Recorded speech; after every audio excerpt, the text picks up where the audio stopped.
Hello children. Children, let us continue with our chapter which we started last week, lesson number 15 towards freedom.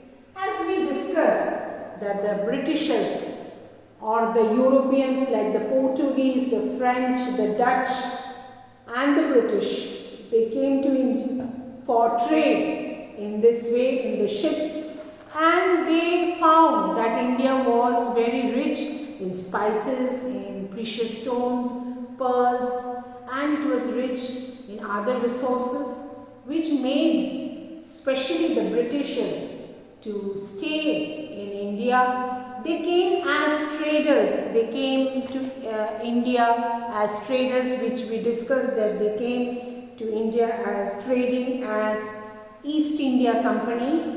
East India Company, they came and to trade to India, but slowly they find that the Indians were having rivalry amongst themselves.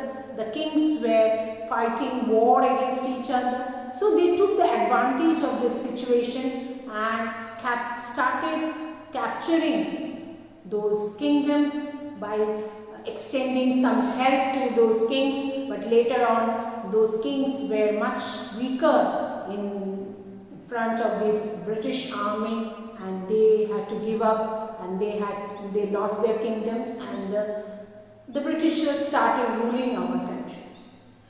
Children, there were a lot of discontentment among the Indians. The common people were not at all happy, as we discussed that the Indigo revolt was there in the country at that time. The Indians farmers were forced to grow indigo in their field, which is a kind of a dye which made the soil infertile. Even the cotton was produced in our country, was sold in England at a lower price, and the cloth made in England was sold to the Indians at a higher price. The looms were closed, the mills were closed, people became poorer and poorer and they started starving. So the farmers and the peasants and the businessmen were very, very discontent with the policy of the Britishers. Moreover, the kings and the queens, those who did not have their own child, they were not allowed to adopt a son for the future heir to the king. What happened when a king or a queen died without a son?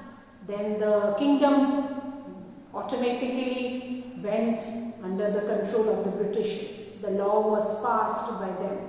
They could not adopt a child, or an adopted son could not become the king. And this made some of the kings and queens unhappy, and I told you about Rani Lakshmibai, who did not have her own child and she adopted a son, but that child was not allowed to sit on the throne, and so she fought against the British to protect her Jhansi from the Britishers, but unfortunately she died in the war, though she fought bravely against the Britishers.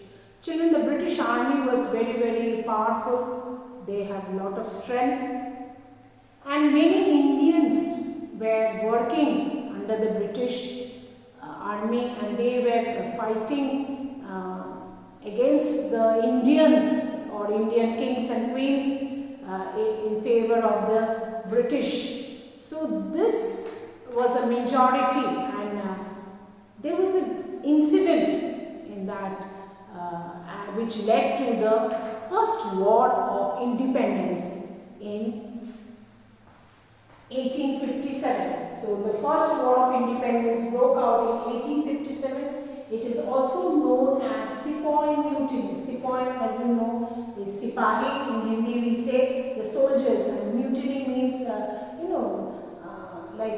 break the law. So these soldiers were actually working for the British army, fighting for the British army in India, but they were Indians.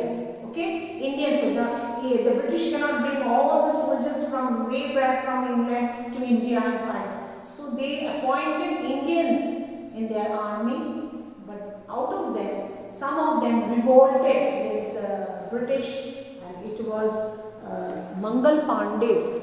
If you have heard about him, you know about, and there's a story and means movie made on him. He was the soldier working for the British in India, and he was the one who initiated this revolt, and they attacked the military barrack, means the places where the soldiers live, and there, you know, the soldiers were under some British head, so they attacked their heads and the officers and tried to kill them. It was in Barakpur in West Bengal where the Sepoy mutiny started, and why it started we will discuss in the next one. Thank you.